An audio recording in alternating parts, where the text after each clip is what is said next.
France avec un gros plan sur la vente à domicile. C'est un secteur qui échappe à la crise. Il est en plein essor. La filière prévoit même de créer 100 000 emplois sur 3 ans. Alors est-ce rémunérateur?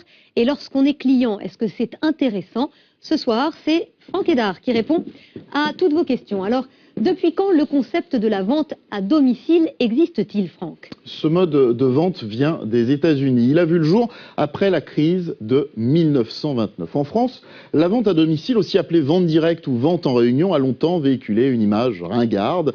Et bien maintenant, c'est devenu tendance et branchée. Le chiffre d'affaires annuel des sociétés de vente à domicile représente 3,7 milliards d'euros et progresse en moyenne de 6% par an. Le secteur est créateur d'emplois, 35 000 rien que l'an dernier, et au total, il concerne 480 000 professionnels.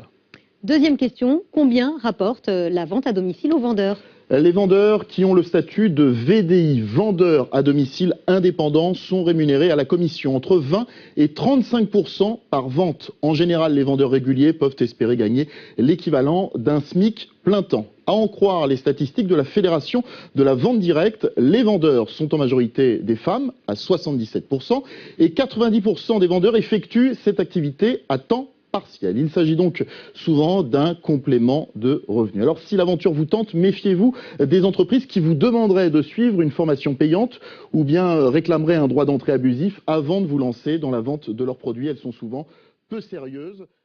Les produits sont-ils moins chers lorsqu'on les achète à domicile? Oui, les produits sont globalement moins chers car il n'y a pas d'intermédiaire, pas de loyer, pas de frais fixes, pas de stock. Les clients s'y retrouvent donc, d'autant que l'offre de produits est plutôt vaste. Ça va du textile aux produits cosmétiques en passant par les objets de décoration, les produits d'entretien, l'alimentation et les accessoires intimes. Pour terminer, une dernière précision. Actuellement, à l'issue d'une réunion, les clients passent une commande et après l'expiration du délai de rétractation qui est de 7 jours, vous le voyez, eh bien ils payent et prennent possession de la marchandise. Un projet de loi prévoit que le client puisse payer et récupérer ses produits immédiatement, tout de suite après la vente. Ce sera beaucoup plus simple, effectivement.